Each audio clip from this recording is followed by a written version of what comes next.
Alhamdulillah wa kafa wa salamun ala ibadihi alladhina istafa amma ba'd. Dear student, assalamu alaikum wa rahmatullahi wa barakatuh. اسلامیات class تو ہم lecture number آج ہمارا 27 ہے. سورہ الممتحنہ چل رہی تھی. سورہ الممتحنہ کی آیت نمبر 7 اور 8 آج ہم نے ترجمہ پڑھنا ہے. تو آئیے سٹارٹ کرتے ہیں. اعوذ باللہ من الشیطان الرجیم. بسم اللہ الرحمن الرحیم. عسى الله أن يجعل بينكم وبين الذين عاديتم منهم مودة والله قدير والله غفور رحيم. لا ينهاكم الله عن الذين لم يقاتلوكم في الدين ولم يخرجوكم من دياركم أن تبروهم وتقسطوا إليهم إن الله يحب المقسطين. عسى الله أن يجعل بينكم، عجب نہیں کہ خدا تمہارے درمیان اور ان لوگوں کے درمیان، یعنی قریب ہے کہ خدا تمہارے درمیان اور ان لوگوں کے درمیان جن سے تم دشمنی رکھتے ہو محبت پیدا کر دے. عسى اللہ، قریب ہے کہ اللہ تعالیٰ، ان یجعل بینکم، یہ کہ تمہارے درمیان، وبین الذین، اور ان لوگوں کے درمیان، عادیتم منہم مودہ، کہ تمہارے درمیان اور ان لوگوں کے درمیان محبت پیدا کر دے. واللہ قدیر، اللہ قادر ہے. واللہ غفور الرحیم، اور اللہ بخشنے والا مہربان ہے. یعنی عجب نہیں کہ خدا تمہارے درمیان اور ان لوگوں کے درمیان جن سے تم کیا ہے دشمنی رکھتے ہو محبت پیدا کر دے. اس میں کوئی شک نہیں ہے. اللہ رب العزت یہ کر سکتے ہیں. کن کہیں فیکون، وہ ہو جاتا ہے. تو عجب نہیں خدا تمہارے درمیان اور ان لوگوں کے درمیان جن سے تم دشمنی رکھتے ہو محبت پیدا کر دے. کیوں؟ واللہ قدیر، اللہ قادر ہے. قادر مطلق ذات کس کی ہے؟ اللہ رب العزت کی ذات ہے. ہر چیز کرنے پر قادر ہے. واللہ غفور الرحیم، اور اللہ بخشنے والا مہربان ہے. آگے لا ینہاکم اللہ عن الذین لم یقاتلوکم فی الدین. لا ینہاکم اللہ، اللہ نہیں روکتے، نہیں منع کرتے تم کو، عن الذین لم یقاتلوکم فی الدین، ان لوگوں سے جنہوں نے تم سے دین کے بارے میں قتال نہیں کیا. ولم یخرجوکم من دیارکم، اور نہ ہی تم کو جلا وطن کیا. ان تبروہم، یہ کہ تم ان کے ساتھ احسان کرو. وتقسطوا الیہم، اور انصاف والا سلوک کرو. کیوں؟ ان اللہ یحب المقسطین، بے شک اللہ انصاف کرنے والوں کو پسند کرتے ہیں. یعنی اس کے اندر یہ بتا رہے ہیں اگر آپ لوگ، یعنی وہ لوگ جنہوں نے تم سے دین کے معاملے میں قتال بھی نہیں کیا اور تم کو جلا وطن بھی نہیں کیا، اگر آپ ان کے ساتھ احسان کرنا چاہتے ہو، انصاف والا سلوک کرنا چاہتے ہو، تو اللہ تم کو اس سے منع نہیں کرتے. کیوں؟ ان اللہ یحب المقسطین، کہ بے شک اللہ انصاف کرنے والوں کو پسند کرتے ہیں. تو یہ سورہ الممتحنہ آیت نمبر 7 اور آیت نمبر 8، آپ نے ان دونوں آیتوں کا ترجمہ صحیح طریقے سے دیکھ لینا ہے. اب سورہ الممتحنہ کے بعد ہم نے موضوعاتی مطالعے میں سے اگلا چیپٹر جو ہے عائلی زندگی. عائلی زندگی سے کیا مراد ہے؟ یعنی خاندانی زندگی، مل جل کر اکٹھے رہنے کو عائلی زندگی کہتے ہیں. عائل سے کیا مراد ہے اور عائلی زندگی سے کیا مراد ہے، آگے اس کے متعلق بتا رہے ہیں. آپ دیکھیں لغوی معنی ہے عائل سے مراد خاندان، عائلی زندگی سے مراد کیا ہے؟ خاندانی زندگی. عائل کس کو کہتے ہیں؟ خاندان کو کہتے ہیں. عائلی زندگی سے کیا مراد ہے؟ خاندانی زندگی. آگے اصطلاحی تعریف اس کی کیا بنے گی؟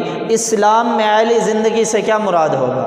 تو اس کے اندر بتایا اسلام میں عائلی زندگی سے مراد یہ ہے کہ معاشرے میں میاں بیوی اور بچوں کا مل جل کر اکٹھے رہنے کو عائلی زندگی کہتے ہیں. کیا ہے؟ میاں بیوی اور بچوں کا مل کر ایک جگہ اکٹھا رہنا عائلی زندگی کہلاتا ہے. عائل کا معنی کیا بتایا؟ خاندان. عائلی زندگی سے کیا مراد ہے؟ خاندانی زندگی. اصطلاحی تعریف کیا بنے گی؟ اسلام میں اس کا معنی کیا بنے گا؟ اسلام میں اس کا معنی ہے کہ اسلام میں عائلی زندگی سے مراد معاشرے کے اندر میاں بیوی اور بچوں کا مل کر اکٹھے رہنا عائلی زندگی کہلاتا ہے. تو یہ ہوا عائلی زندگی سے کیا مراد ہے. لغوی معنی عائل سے مراد خاندان، عائلی زندگی سے مراد خاندانی زندگی ہو گیا۔ اصطلاحی تعریف کیا بنے گی؟ اسلام میں عائلی زندگی سے مراد یہ ہے کہ معاشرے میں میاں بیوی اور بچوں کا مل کر زندگی گزارنا، اکٹھے رہنا عائلی زندگی کہلاتا ہے۔ آگے دیکھیں عائلی زندگی آیات کی روشنی میں وضاحت یا قرآنی آیات سے۔ پہلی آیت ہے ارشاد باری تعالیٰ ہے، اللہ رب العزت ارشاد فرماتے ہیں اللہ نے تم کو ایک جان سے پیدا کیا اور تمہارے لیے جوڑا بنایا تاکہ تم اس سے سکون حاصل کرو۔ کیا فرمایا؟ اللہ نے تم کو ایک ہی جان سے پیدا کیا اور تمہارے لیے جوڑا بنایا، میاں اور بیوی، مرد اور عورت بنایا تاکہ تم اس سے کیا کرو؟ سکون حاصل کرو۔ دوسری جگہ ارشاد ربانی ہے، اللہ رب العزت ارشاد فرماتے ہیں کہ اللہ کی نشانیوں میں سے ایک یہ بھی ہے کہ اللہ نے تمہارے سکون کے لیے ہی تمہاری ازواج کو پیدا کیا، یعنی اللہ نے جو ازواج بنائی ہیں یہ انسان کی سکون کے لیے بنایا ہے۔ تو اس کے اندر انسان دیکھو جب باہر کام کے لیے جاتا ہے، واپس گھر کے اندر لوٹتا ہے تو تھکا ہارا ہوا جب لوٹتا ہے گھر کے اندر آتا ہے تو گھر میں اگر بیوی اس کے ساتھ بہترین انداز سے ملے، اس کی خدمت کرے، اس کی ضروریات کا خیال رکھے، گھر کے جانے کے بعد اس کے گھر کا مال کا عزت آبرو کی حفاظت کرے تو انسان کے لیے سکون ہی سکون ہے۔ اگر انسان گھر کے اندر یہ چیز نہیں کرتا بلکہ انسان کے لیے میاں اور بیوی کے جو تعلقات ہوتے ہیں اگر وہ آپس میں صحیح رویہ اختیار نہیں کرتے، گھر کے اندر خامد آیا، بیوی نے صحیح اپنا موڈ جو ہے وہ اس کو سامنے نہیں پیش کیا تو دونوں گھروں کے اندر میاں اور بیوی کے اندر کیا ہے؟ بگاڑ پیدا ہو جاتا ہے۔ تو جو یہی ہے اللہ کی نشانیوں میں سے ایک یہ بھی ہے کہ اللہ نے تمہارے سکون کے لیے تمہاری ازواج کو پیدا کیا۔ یہ قرآن مجید کی 2 آیتیں پیش کر دی۔ آگے حدیث کی روشنی میں وضاحت۔ حدیث پاک کے اندر ہے حضور صلی اللہ علیہ وسلم نے فرمایا خیرکم خیرکم لأہلہ، تم میں سے بہتر ہے وہ شخص جو اپنی بیوی کے لیے بہتر ہو اور اس معاملے میں میں تم سب سے بہتر ہوں۔ دیکھو حضور علیہ السلام کی ازواج مطہرات 1 نہیں 2 نہیں 11 بیویں تھیں۔ حضور علیہ السلام کیا فرما رہے ہیں کہ گھر کے معاملے میں، اس معاملے کے اندر کہ بہتر شخص وہ ہے جو اپنے اہل کے لیے، لیکن اس معاملے میں میں بہتر ہوں کہ جتنی اس معاملے کے اندر میں بہتر ہوں مجھ سے کوئی بہتر نہیں ہے۔ اگر کسی آدمی نے 1 سے زیادہ شادی کی ہوئی ہیں ان کے اندر انصاف قائم رکھنا ہے، مساوات قائم رکھنی ہے، ان کے اندر عدل و انصاف جب کریں گے، مساوات جب ہوں گی تو گھر کے اندر بھی اللہ رب العزت برکات نصیب عطا فرمائیں گے۔ اگر ہم گھر کے اندر یہ چیزیں نہیں کرتے کہ میاں اور بیوی کے جو تعلقات ہیں یا ان کے اندر مساوات نہیں ہے یا ان کے اندر عدل و انصاف نہیں کر رہے تو یہ ہمارے لیے نجات کا سبب نہیں بنے گا بلکہ آخرت میں پکڑ کا سبب بنے گا۔ تو کیا ہے؟ تم میں سے بہتر ہے وہ شخص جو اپنی بیوی کے لیے بہتر ہو اور اس معاملے میں میں تم سے بہتر ہوں۔ ایک اور حدیث ہے اچھی عورت وہ ہے جس کو دیکھ کر ایک خامد خوش ہو جائے، یعنی آپ دیکھیں انسان باہر کام کے لیے جاتا ہے، صبح سے لے کر شام تک مزدوری کی، واپس گھر کے اندر آیا، بیوی نے ایسے طریقے سے اس کا استقبال کیا کہ جس کو دیکھ کر خامد کی سارے دن کی تھکاوٹ دور ہو جاتی ہے۔ اگر ابھی شادی نہیں تھی اس کے بعد اگر بچہ پیدا ہو جاتا ہے، جب انسان گھر کے اندر آتا ہے سب سے پہلے بچے کو اٹھاتا ہے تو وہ اس کی راحت اور سکون کا ذریعہ بنتا ہے۔ تو حضور نے کیا فرمایا کہ اچھی عورت وہ ہے جس کو دیکھ کر ایک خامد خوش ہو جائے۔ تو کوشش کرنی چاہیے اگر میاں گھر سے باہر جا کر کام کرتا ہے، جب گھر کے اندر شام کو لوٹے اس کا استقبال ایسے اچھے انداز میں کریں کہ اس کے سارے دن کی تھکاوٹ کیا ہو جائے؟ دور ہو جائے۔ آگے ان قرآنی آیات سے اور ان احادیث رسول سے ہمیں زندگی گزارنے کا، عائلی زندگی گزارنے سے کیا کیا چیزیں ملتی ہیں؟ کہتے ہیں ہر انسان زندگی جو ہے اپنے خاندان میں گزارتا ہے۔